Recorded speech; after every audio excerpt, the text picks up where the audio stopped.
ज़कात इस्लाम के बुनियादी फ़राइज़ में से एक है। एक हदीस में आप अलैहिस्सलाम ने फरमाया है कि इस्लाम की बुनियाद 5 चीज़ों पर है। सबसे पहले शहादतन इक़रार, नमाज, रोज़ा, ज़कात और हज। शरीयत के इस्लाम में ज़कात उस माली इमदाद को कहते हैं जो हर उस शख्स पर वाजिब है जो निसाब का मालिक हो।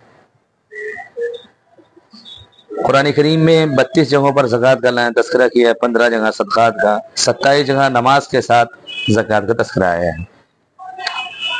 जो माल इंसान कमाता है वो अल्लाह ताला ने उसे अता फरमाया है।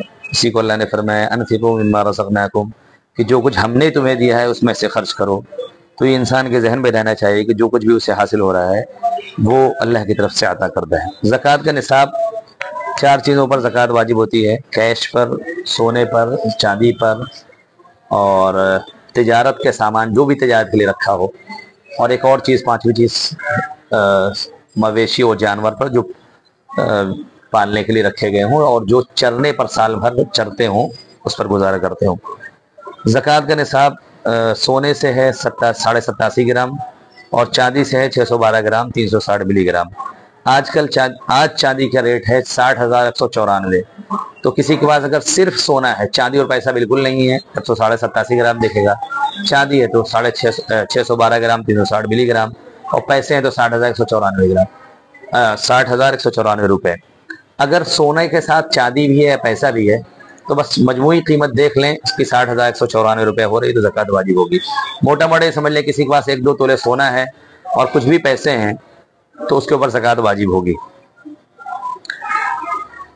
ज़कात अदा ना करने पर वईद है कि जो लोग माल को सोना चांदी जमा करके रख लेते हैं और उसे अल्लाह के राह में खर्च नहीं करते तो उन्हें दर्दनाक अज़ाब की खुशखबरी सुना दीजिए।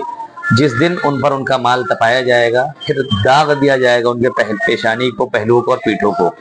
एक हदीस में आपने फरमाया कि जिस शख्स को माल दिया गया हो और फिर वो माल की ज़कात अदा ना करे तो उसका माल क़यामत में गंजा सांप की शक्ल इख्तियार कर लेगा, जो उसके गले से लिपट जाएगा और कहेगा मैं ही तुम्हारा माल हूँ, मैं ही तुम्हारा ख़जाना हूँ। इमाम ज़हबी ने अल-कबायर में लिखा है कि एक शख्स के भाई का इंतकाल हुआ। वो हर वक्त रोता रहता था अपने भाई की वजह से।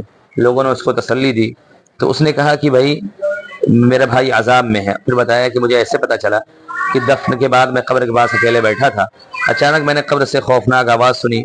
मैं ज़रा सा मिट्टी हटा के देखा, मेरा भाई पूरा आग में लिपटा हुआ था। मैंने आग हटाने के लिए ज़रा हाथ बढ़ाया तो मेरा हाथ जल गया।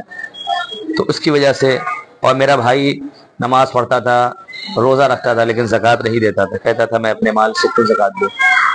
कुरान करीम में अल्लाह ने फरमाया कि जो लोग बुख्ल करते हैं उस चीज़ में जो अल्लाह ने उन्हें दिया है, वो ये ना समझे ये उनके लिए बेहतर है, बल्कि ये तो उनके लिए बुरा है।